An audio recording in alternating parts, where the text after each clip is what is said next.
Fantastic. Moving on. So today's final question comes in from Mandy. Hi there, Mandy. Thank you for your question. So Mandy says, I'm hoping to put an offer in on a property in the new year. It will be my first home, and it's a two-bed flat for around 125,000. The seller hasn't put it on the market yet, so I will be hoping to do a private sale. The flat needs painting and new carpets throughout, which I said I'm happy to do. My question is, what offer should I go in with first? The seller bought it 5 years ago for 110,000. Thanks in advance. All right, Mandy. Well, thank you for your question, and congratulations on hopefully finding your first home. And it sounds like quite an exciting journey you're about to go on. So best of luck. Hope it all goes well. Just to give you some pointers on this, Mandy, as you are a first-time buyer and this is your first property that you're looking to buy, one of the things I would encourage you to do, it's okay doing a private deal, but one of the things I would encourage you to do is to actually look at potentially employing an estate agent to help manage the deal through to completion. So one of the things that people don't realize is when it comes to buying a property, finding it and putting an offer in is literally scratching the surface of the amount of work that's got to be done to get the deal through and for you to get the keys to your new home. Okay. And it's that period that can cause so many deals to fall through and can cause many situations where buyer and seller fall out, or they end up having arguments because things become protracted when they get into solicitors' hands. And my view would be, if you can pay an estate agent a nominal fee because you've agreed the deal between you, but the estate agent will just handhold you through to the completion, it may help you to keep the deal together, manage everything effectively, and have somewhere where you can go to for advice and guidance on what to do next as part of the process. Now, without this being a shameless plug for our book, I'll encourage you to get a copy of Home Buyer Secrets as well, because this actually shows you the full ins and outs of everything that's required to help you with the deal. But I would also encourage you and the seller to get what we call a protect your pocket policy in place. And you can go to wiggywam.co.uk/protect your pocket. And what this is, it's a cost indemnity insurance policy. Now, I know you've asked me the question about what offer should you go in with, but the problem is, once the offer's accepted is that's when you're going to start to incur costs. And if, God forbid, the deal falls through, then you're going to lose that money that you've incurred in costs. Okay. And that's not a great position to be in for anybody. So for less than 200 quid, it's well worth getting a protect your pocket policy in place, because it will pay out for you if the deal falls apart and you spent money on solicitors' fees, surveyors' fees, and everything else in between. Okay. So that's the first thing I would do for both you and the seller. But obviously, if the seller doesn't want to know, protect your interests and do that first and foremost. Okay. So that's the first thing. The second thing I would do, it sounds as though you've got a reasonable relationship with the seller if you know them privately and you're putting this deal together. So the second thing I would do is I'd actually talk to the seller about what their objectives are with the property and why they want to sell it. Okay. And what do they want to achieve out of it? And that might sound like a bit of a convoluted question to be asking, but excuse me, the point is, with property sales, there can be things that people are trying to achieve as a result of putting the property up for sale, but they may not vocalize them. So one of the things I've found with property is that a lot of people just think, well, yeah, I don't want this property anymore, therefore I'll just sell it. And the reason they're not looking at renting it is because they are worried that, tenants are going to trash the property and all the rest of it. So it could well be that you could strike up a conversation around what could be a lease option, as we talked about earlier within the webinar. And the reason I mention that to you, Mandy, is because I don't know what your personal financial situation is, but you may or may not qualify for a mortgage. I don't know whether you've explored that step. You may or may not qualify for a mortgage. Have you spoken to a mortgage broker?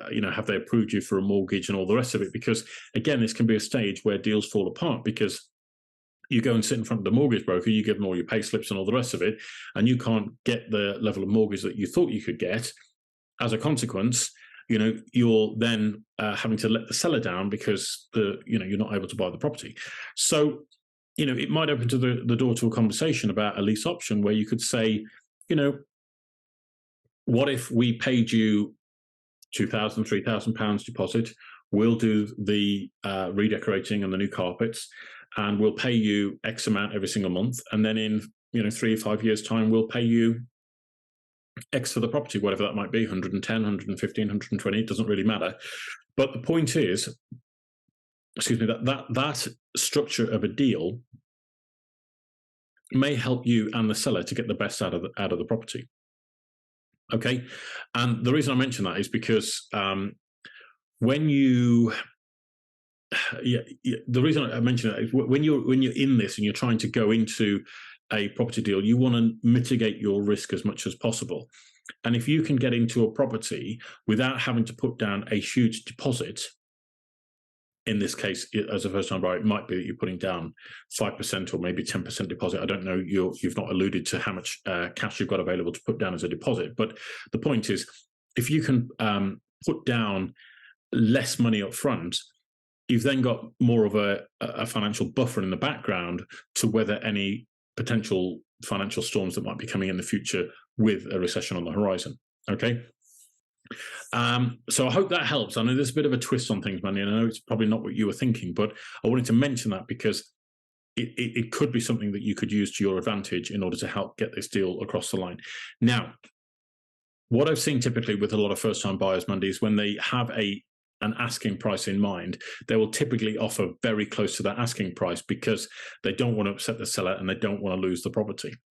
Okay, whereas more hardened veterans, if you like, of property buying and selling will usually go in with a cheeky first offer and then work their way up. But the point is, once you've gone in with an offer, it's very difficult to backtrack and lower that offer if you think you could have bought the property at a better deal, because the seller says yes immediately when you've made your offer. Okay. Now, one of the things I want you to remember is that for every £1,000 that you save on the purchase price of the property, you're effectively saving about £2,000 over the course of a 25-year mortgage. Okay, so you're typically paying back, £2 for every pound that you're borrowing. Okay, now that's a huge saving over the course of a 25-year mortgage. If you save 10 grand, you're effectively saving 20,000 over the course of a 25-year mortgage. That is not to be overlooked. Okay, so if I was in your situation, I'd just go and have a conversation with the seller and talk to them and say, look, I just want to know, what are your expectations with the property? What do you hope to recover from the sale of the property? Do you just want to recover what you spent on it originally, i.e. the 110? Do you think it's gone up in value, or do you think the condition actually means that the value is stagnant or has actually become less? Okay. And once you've got that, then you can go with your gut feeling around what the appropriate offer is to put forward. And I'm not trying to avoid the question here, but being a first-time buyer and being somebody who's bought and sold a lot of properties in their life, there's a big difference.